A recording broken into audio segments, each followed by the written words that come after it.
DAP खाद के अगर आपके पास पैसे नहीं है और आप सोच रहे हैं कि आप किस तरह गंदम की पैदावार ज़्यादा से ज़्यादा ले सकते हैं, तो ये वीडियो आपके लिए बहुत ज़्यादा मददगार साबित होगी।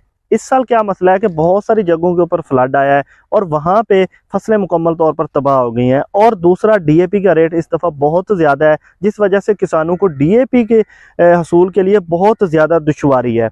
मैं तमाम किसान भाइयों को ये बताना चाहता हूँ कि आप गन्नम की अच्छी पैदावार के लिए डीएपी ज़रूरी है, लेकिन डीएपी के अलावा भी और बहुत सारी चीज़ें हैं। अगर वो सारी चीज़ें आप टाइम के ऊपर कर लेते हैं तो एक अच्छी मुनासब मुनासब आप एवरेज ले सकते हैं, जो कि 35 से 40 मन हो सकते हैं। अगर आपका टारगेट 50 से 70 मन है, फिर तो ये पॉसिबल नहीं है कि आप बगैर डीएपी के इतनी अच्छी पैदावार ले सकते हैं। लेकिन अगर आपका टारगेट 35 से 40 42 मन है, तो बगैर डीएपी के इतनी पैदावार मुमकिन है। किस तरह मुमकिन है? आप सिर्फ 6,500 का खर्चा कर दें, एक नाइट्रोफास की बोरी पहले पानी पे अगर आप डाल दें, और उसके बाद बाकी सारे काम, ये मैं बार बार बात कर रहा हूँ, बाकी सारे काम। बहुत सारे ऐसे फार्मर हैं जो कि 1 बोरी या 1.5 बोरी डीएपी की डालते हैं, लेकिन 40 मन से ज्यादा पैदावार नहीं लेते। अगर आप उनसे ये पूछें कि आपकी पैदावार 40 मन से ज्यादा क्यों नहीं आई, तो वो आपको 98% फार्मर यही कहेगा कि मेरी काश्त टाइम के ऊपर नहीं थी। इससे आप अंदाजा करें कि काश्त का टाइम कितना ज्यादा जरूरी है। उसके बाद और बहुत सारी चीजें हैं जो कि इस वीडियो में आपको बताने वाला हूँ। पहले नंबर पे, अगर आज जब ये मैं वीडियो अपलोड करूंगा 19 या 20 अक्टूबर को, आपकी जमीन अगर खाली है, तो आज के बाद आपने रेज नहीं करना, क्योंकि देखें मौसमियाती तब्दीलियों की वजह से अब जो गर्मियां हैं, पिछले 2 साल से हम ये देख रहे हैं कि गर्मी का मौसम 10 से 15 दिन पहले आ जाता है। अगर आप 20 तारीख के बाद रेज करते हैं, वत्तर काश्त करने की कोशिश करते हैं, तो उसमें आपकी जो काश्त है वो नवंबर के पहले या दूसरे हफ्ते में चली जाएगी। 20 तारीख के बाद बारिशों का एक हल्का सा स्पेल आ रहा है और उसमें टेम्परेचर लो होना है और आपका वत्तर ज्यादा देर चला जाना है। आज के बाद आपने वत्तर की तरफ बिल्कुल नहीं जाना, आपने खुश्क जमीन में गंदम की काश्त करनी है, जिसमें 2 तरह के तरीके। अगर आपकी जमीन बहुत ज्यादा पक्के वाट नहीं है, नरम है या रेतली टाइप है, तो आप बीज का छटा करने के बाद हल्का सा सुहागा फेर कर पानी लगा दें।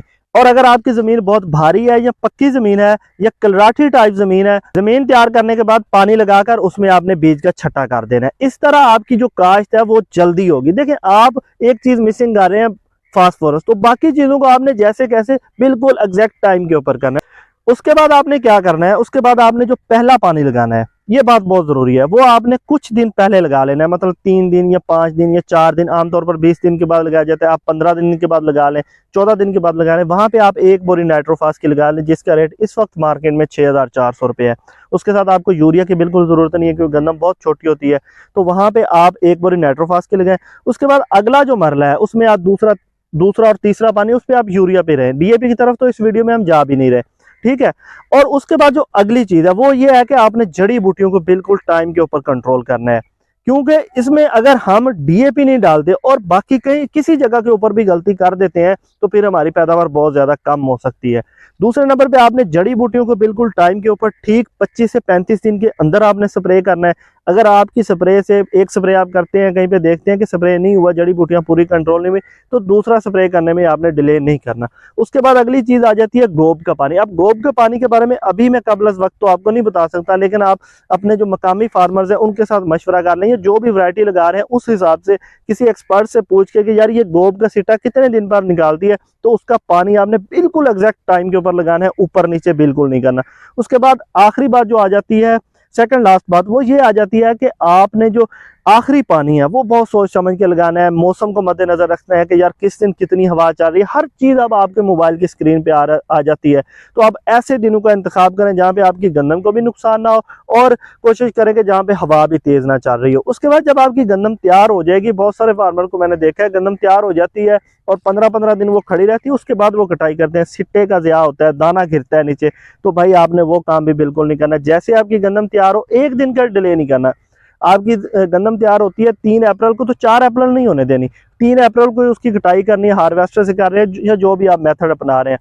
तो ये सारे काम जब आप बिल्कुल एग्जैक्ट टाइम के ऊपर करेंगे, जिस सबसे अहम काम आपकी अक्टूबर के अंदर गंदम की बिजाई है, इंशाल्लाह ताला आपकी पैदावार 35 मन प्लस आएगी, बगैर डीएपी के आएगी। सिर्फ 1 बोरी नाइट्रोफास आप लगा लें। और एक बात, अगर आपका टारगेट है 50 मन से लेकर 70 मन तक बम्पर क्रॉप पैदावार अगर आप लेना चाहते हैं, तो इसके लिए मेरी अगली वीडियो आएगी, आपने जरूर देखना है। और अगर आपको ये वीडियो पसंद आई है तो बराए मेहरबानी लाइक कर दें, वीडियो को शेयर जरूर करें। इजाजत दीजिए, अल्लाह हाफिज।